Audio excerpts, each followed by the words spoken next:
All right, guys, so we just, as you saw in the last video, we just finished cleaning our ducks, and now we're at the next step. The next step in this whole process of bringing these ducks here, these brined and blackened mallards, is brining it. And that's really is the easiest part of this whole deal. All you have to do is go to Open Season Bar and Grill, and they have these little bags of brine for sale at their gift shop. But if you're not in Arkansas and you're somewhere else in the world today and you want a bag of this brine, all you have to do is go online, openseasonbarandgrill.com, and you can order it right there, and we'll get a sack to you sent as soon as possible. So once you have your bag of brine, everything that I am about to talk about from now all the way till we finish cooking this duck, if you forget what I'm telling you or what I said, it's all written for you right on the back of this brine. And the coolest part is these are your brining instructions. Once you open this card up, you'll see here it is again, on the inside of this, here's the directions on how to cook the duck. So everything you need to know from here to the end is right here on this piece of paper, and you can get that at openseasonsportsbarandgrill.com.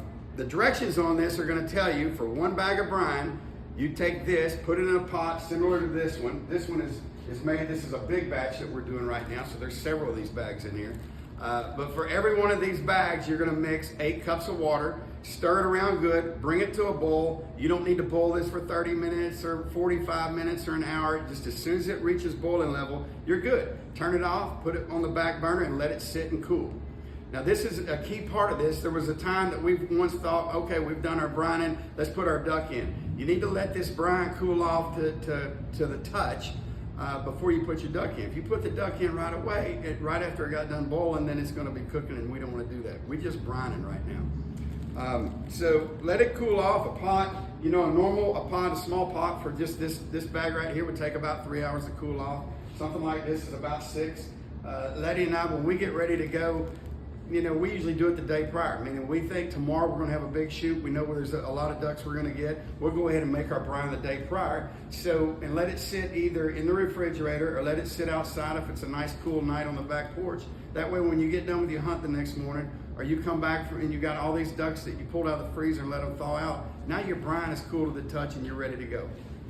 The next key part of this brine is once you've got it cooled off, and now you take all those legs and all those breasts that we were looking at earlier, and you put those in your brine. Now I'm gonna let them sit in that brine for about 24 hours.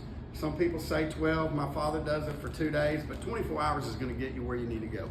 And it needs to be cool. So that brine is gonna be stirred up, and then it's gonna be put in the refrigerator, or again outside and sit there for 24 hours. Once you finish brining for 24 hours, then you're gonna come in, you're gonna pull all the meat out of there, and then you're gonna wash it thoroughly in the sink under cool water. We're gonna get all those things in the world that we know can make a duck taste bad.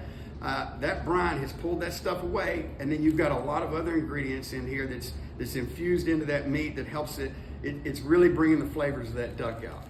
So brine them for 24 hours, wash it good, and then we're gonna let it sit and come up to room temperature before we're ready to throw it on this hot skillet.